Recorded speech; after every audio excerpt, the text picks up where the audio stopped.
হিন্দু এক নারী শিক্ষার্থীকে যৌন হেনস্থার পরবর্তী সময়ে তাকেই আবার সাম্প্রদায়িক ইসকন ট্যাগ দিয়ে যৌন হেনস্থার ঘটনাটি ধামাচাপা দেওয়ার চেষ্টা করার অভিযোগ উঠেছে যশোর বিজ্ঞান ও প্রযুক্তি বিশ্ববিদ্যালয়ের ইএসটি ডিপার্টমেন্টের শিক্ষক মনিরুল ইসলামের বিরুদ্ধে। এবং তিনি সেই ইউনিভার্সিটির একজন প্রাক্তন অ্যালামনাই এবং শোনা যায় তিনি গত যে জবিপ্রবির জামাতপন্থী ভিসি মাসুদের সময় নিয়োগপ্রাপ্ত এবং তার শ্বশুর শরীয়তপুর জেলা আমির। এবং ঘটনাটি ঘটেছে বলে জানা যায় যে একটা স্টাডি ট্যুরে সেই হিন্দু নারী শিক্ষার্থীটি মনিরুল ইসলাম কর্তৃক যৌন হেনস্থার শিকার হন। এবং এই ঘটনাটি ওপেন সিক্রেট হওয়ার পরেও সমগ্র জবি প্রবিতে আসলে কেউ কথা বলতে পারতেছে না একটা অদৃশ্য রাজনৈতিক শক্তির চাপে। এবং সেখানকার বিপ্লবীগণও সেটা নিয়ে কোনো কথা বলতেছে না। এটা আসলে এটার পিছনে কী কারণ আছে কেউ জানে না। এই সার্টিফিকেট, কেরিয়ার এবং সিজিপি এর প্রেশার দেখায়, রাজনৈতিক শক্তির প্রেশারে এই ঘটনাটা ধামাচাপা দেওয়ার চেষ্টা করতেছে ইসকন ট্যাগ দিয়ে।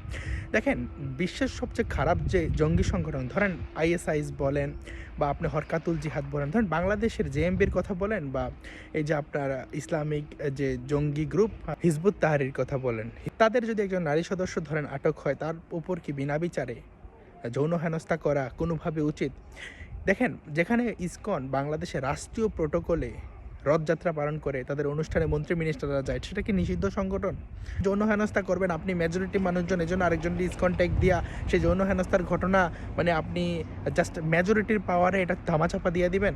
ধরেন এই যে সেই মেয়েটা ভয়েস স্টেটমেন্ট দিতে ভয় পাইতেছে এবং সেখানকার অ্যাক্টিভিস্টের পোস্টের বরাতে আমরা সেটা জানতে পারছি, আমি সেটা কমেন্ট বক্সে দিয়ে দেবো। আপনি চিন্তা করেন আসলে বাংলাদেশে হিন্দুদের জীবন কিভাবে বিষিয়ে দেওয়া হইতেছে।